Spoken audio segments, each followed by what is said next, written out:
48 premières heures, parce que selon tous les experts, les 48 premières heures, les 2 premiers jours sont vraiment capitales pour pouvoir trouver des survivants. Malheureusement, comme vous savez, le roi était en France, le royaume s'est retrouvé avec un séisme d'une ampleur incroyable et comme au Maroc, personne ne peut bouger sans l'avis du roi, et ben, je pense je pense qu'à part l'armée, ça c'est une information que nous avons eue tout de suite, personne n'a branché. Le gouvernement, les ministres étaient littéralement aux abonnés absents. Même la mairesse de Marrakech, la plus grande ville du sud du Maroc touchée par le séisme, est devenue tout à fait muette. Demandez aux experts, ils vont vous dire ce que je viens de vous dire, les premières 48 heures sont capitales pour pouvoir trouver, sont vraiment capitales pour pouvoir trouver des survivants.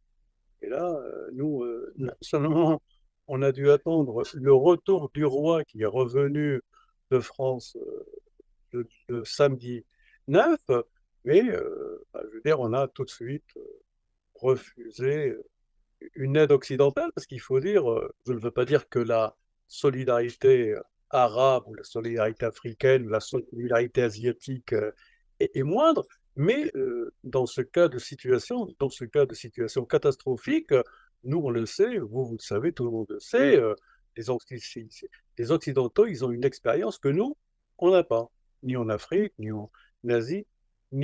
Non, en marche, ça veut dire quoi? Ça veut dire la monarchie va comprendre qu'il faut gouverner autrement. Mais moi, je ne le crois pas.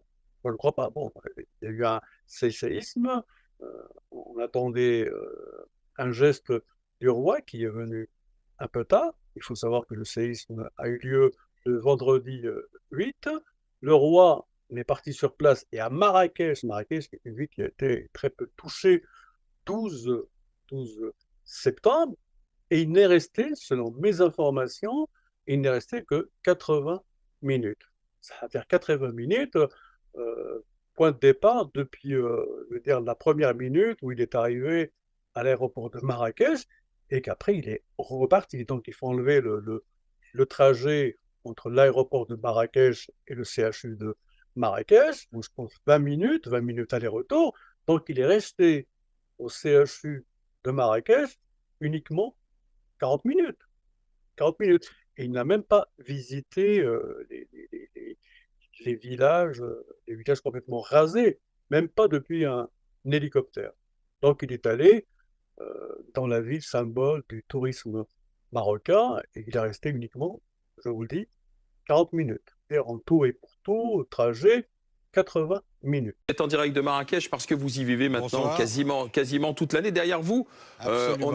voilà, on aperçoit des vivres, de l'eau minérale. On voit du monde autour de vous avec les tabliers Mekil. C'est le nom de votre association. Vous êtes en train d'acheminer des aides, des secours, c'est ça? C'est ça. Mekil est une association qui existe depuis 2015 et où on essaye d'aider à la relation principalement entre les mères et les enfants, à la protection de la mère et des enfants dans les zones rurales. Et là, on s'est mobilisé évidemment pour aider les zones sinistrées. Donc on a par exemple demain un convoi de 6 voitures, de 6 4x4 qui partent pour amener des vivres, de l'eau, du lait notamment pour les enfants. Quel regard portez-vous sur cette curiosité? Dominique Strauss-Kahn, qui était un peu descendu aux enfers de l'anonymat après tout ce qui a pu lui arriver, il ressurgit au Maroc en tant que travailleur humanitaire quasiment. Comment on peut l'expliquer? Quels sont les réseaux qui se sont mis à sa disposition pour qu'on en arrive là? Et qu'est-ce que ça veut dire? Pour les Français, c'est bizarre. Moi, quand on me demande d'expliquer l'être marocain, moi je dis que c'est très compliqué de comprendre l'être marocain. Mais comprendre la politique marocaine, c'est très simple, hein. Je veux dire, nous sommes, nous sommes vraiment les champions qu'on appelle ça, nous sommes les champions de l'hospitalité, nous sommes les champions de la générosité surtout à Marrakech, certains plaisirs interdits, et puis voilà. Je n'irai pas plus, hein. Moi, je pense que tout le monde sait pourquoi Dominique Strauss-Kahn, pourquoi Jacques Lang, pourquoi tant d'autres, eh bien, le Maroc. Moi, j'étais en prison en 2003-2004, et donc j'étais avec des juges, j'étais avec des inspecteurs, j'étais avec des commissaires de police. Certains avaient travaillé à Marrakech, je crois, et qui m'avaient expliqué comment fonctionne cette étrange mansuétude marocaine envers certains, surtout politiciens français. Dominique Strauss-Kahn, bon, il s'est marié avec une Marocaine, bon, ouais, il y a peut-être il y a plein d'histoires de Dominique Strauss-Kahn à Marrakech, mais ce ne sont pas les pires. Voilà.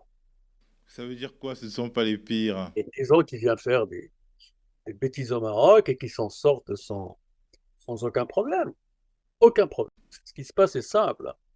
Ils disent que la France, les Marocains disent que la France ne veut pas suivre l'exemple espagnol sur l'affaire du conflit du Sahara occidental. Ils disent que l'Espagne a reconnu la marocanité du Sahara occidental, ce qui n'est pas vrai, ce qui n'est pas exactement vrai. Et ils disent que Emmanuel Macron n'est pas un ami du Maroc, comme l'ont été les présidents Jacques Chirac et Nicolas Sarkozy. Et moi, ce que je sais, c'est que ni Chirac, ni Sarkozy n'ont reconnu la marocanité du Sahara occidental, eux qui étaient sûrement les meilleurs amis du Maroc. Nicolas Sarkozy continue d'être super ami du Maroc, il passe souvent ses vacances au Maroc. Mais moi, je pense que le point le plus important, il a été délivré par l'écrivain l'écrivain franco-marocain Tahar Benjelloun, qui a pris Goncourt, et qui est passé sur une chaîne de télévision israélienne qui s'appelle I24 News, et qui a dit, voilà, moi je vais vous expliquer, on me l'a dit en haut lieu, pourquoi est-ce que le roi du Maroc est fâché avec le président français. Ça s'est passé au mois de juin. L'intervention de Tahar Benjelloun. Tahar Benjelloun a expliqué que Emmanuel Macron avait manqué de respect au roi du Maroc.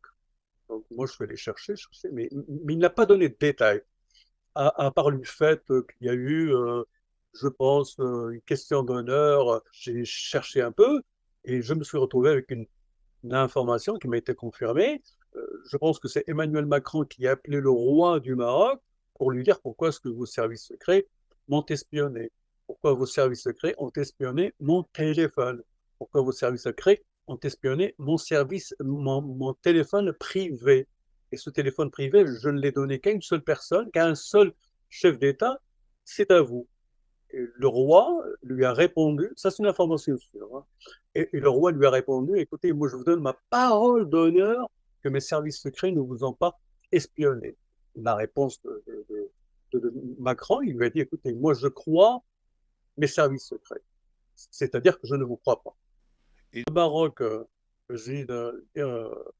demande pour que le haut lieu, je sais pas où, demande à Tahar Benjelloun de sortir publiquement pour donner cette information, c'est que l'affaire, l'affaire, on revient à l'affaire de Pegasus, l'affaire de ce logiciel espion israélien, prouve qu'elle se trouve au cœur de cette mésentente, de cette fâcherie royale envers Macron. J'y vais pas fort, j'ai fait une série de vidéos sur cette structure occulte et même j'ai mis des noms et des photos sur les, sur les composants, sur les membres de cette structure occulte, hein. Mais depuis plusieurs années, moi je pense plus ou moins 4 ans, 3 ans, 2 ans, le roi peut-être qui règne, mais il ne gouverne plus, hein. Il a délégué dire, ses pouvoirs à plein de gens. Il y a peut-être il y a 3 membres du gouvernement, il y a 2 hauts fonctionnaires, il y a les sécuritaires, et puis il y a son fameux conseiller politique, Fouad Ali. Donc ce sont ces gens-là qui sont en train de gouverner le Maroc. Et entre eux, et, parce que ça faisait partie, disons, d'une ancienne cour, entre cette ancienne cour et une nouvelle cour que le roi installés, qui, dont font partie les frères Azaeta, ces fameux boxeurs MMA. Ben, je veux dire, il y a une guerre cruelle que nous, on suit dans la presse marocaine et sur les réseaux. Et certaines presses marocaines identifiées avec les services de renseignement qui continuent à attaquer ces trois frères, à les dénoncer, je veux dire, matin et soir. Simple, hein, je veux dire, face au détournement du roi de ses responsabilités, parce que le roi, maintenant, on ne le voit pratiquement jamais. Hein. Je vous dis, quand il est rentré au Maroc, quand il est rentré au Maroc après le séisme, on a vu une fameuse réunion avec des responsables, mais il n'y avait pas de sang. C'était juste une sorte de cinéma pour montrer aux Marocains que le roi est là, qu'il va s'occuper de la situation. Donc, le rôle de cette fameuse structure, c'est de faire taire tous les gens qui, comme moi, ou pas, critiquent le régime, qui n'appellent pas à la chute du régime, n'emploie pas des mots orduriers, qui ne publie pas des fake news, c'est de mettre ces gens-là hors d'état de nuire. Aujourd'hui, au Maroc, nous avons trois grands journalistes, trois grands éditorialistes en prison. Aujourd'hui, au Maroc, nous avons un ancien ministre des droits de l'homme, âgé de 80 ans, en prison, pour avoir justement critiqué cette structure occulte, qui a été condamné à 3 ans de prison. Vous savez, un avocat, ancien bâtonnier de Rabat, ancien ministre des droits de l'homme, âgé de 80 ans, en prison, aujourd'hui, en 2023. Donc tous ceux qui, d'une manière ou d'une autre, critiquent ce régime, ben, je veux dire, ils sont mis hors d'état de nuire. Les prisons marocaines sont pleines à craquer de, de commentateurs sur les réseaux sociaux. Donc cette structure occulte, elle pense, je crois, que si elle laisse faire, si elle laisse faire cette liberté d'opinion, cette liberté d'expression, le régime risque d'en souffrir. Donc elle sévit très fort. Je le répète, il y a trois grands journalistes, il y a trois grands éditorialistes marocains qui sont en prison aujourd'hui, en 2023. Et on entend encore quelques turiféraires, surtout français, qui osent nous dire aujourd'hui que le Maroc il change, que le Maroc va changer. J'ai même entendu que le Maroc était une démocratie. En France, vous avez eu Louis XIV, le roi Louis XIV. Nous, au Maroc, on a un sultan, un roi. Mais Louis XIV, c'est un exemple d'absolutisme total, bah, parce qu'il était tenu par ce que vous appelez dans votre histoire les lois fondamentales, les lois fondamentales du royaume de France. C'était des règles coutumières. Nous, au Maroc, on a une soi-disant constitution démocratique qui date de 2011 et on a toujours un roi complètement absolutiste qui peut faire ce qu'il veut, qui s'en fout littéralement. Je pense qu'on ne voit pas les mêmes vidéos, je pense qu'on ne voit pas les mêmes témoignages sur les réseaux sociaux. Moi, je suis républicain, ouais, mais ça, c'est mon avis, ce sont mes convictions personnelles, mais moi, je ne remets pas en doute ni le statut du roi, ni je vais dire, ni la forme de gouvernement au Maroc. Moi, ce que je dis, ce que je dénonce, c'est que nous avons, ce que j'ai dit et j'ai répété dans cette interview, nous avons un bateau sans capitaine. Nous avons une constitution qui est constamment violée. Nous avons des polices politiques qui sont chargées non pas de défendre les intérêts de l'État, mais de mater les gens qui critiquent l'État. Voilà, moi je ne rentre pas dans le débat de légitimité ou pas légitimité, hein. Moi je dis qu'on a une monarchie absolue.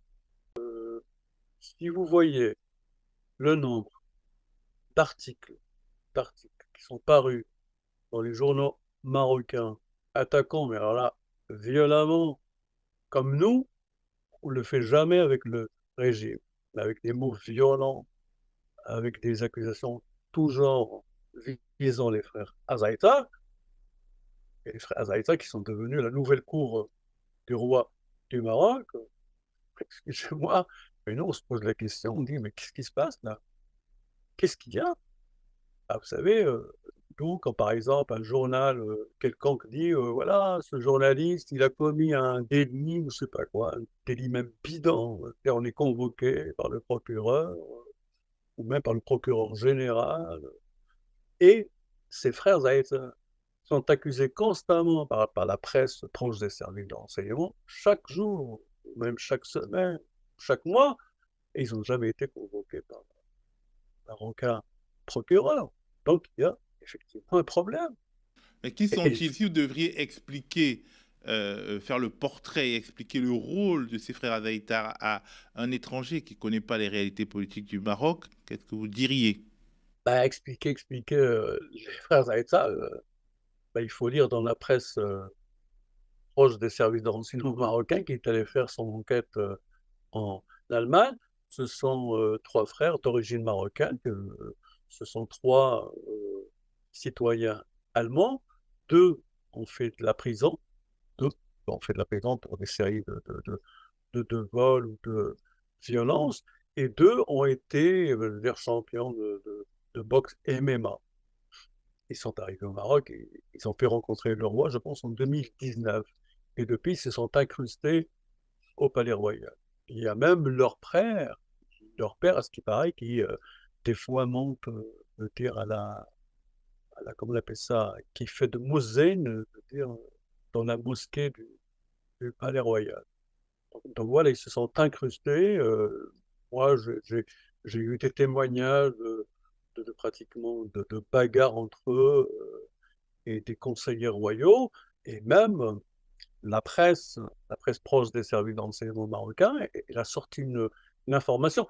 C'est pas moi qui ai sorti cette information, c'est la presse proche des services secrets marocains. Il a sorti une information incroyable. Un jour, l'un des frères Azaïta, il a perdu son chiot, dans un parc public, et il a appelé personnellement le chef de la police et des services secrets marocains, et il lui a imposé de mettre tous, je vais dire, ses hommes à la recherche de ce chiot. Et quand ce monsieur, là, directeur général de la police marocaine et chef de la DST, la police politique marocaine, a refusé, il l'a obligé à envoyer des, des, des commissaires, des inspecteurs, des policiers chercher son petit chien dans un parc public marocain. Alors vous savez, un boxeur, MMA, ancien voyou, l'Allemagne qui impose au chef de la police politique, au chef de la police nationale, que ces hommes soient bien à contribution pour retrouver son chien, et ben, ça vous dit un peu l'état de déliquescence là, de cette gouvernance royale marocaine. Et là, je le répète encore une fois, c'est une information qui a été publiée par une presse proche des services secrets marocains, donc autorisée par la police politique marocaine.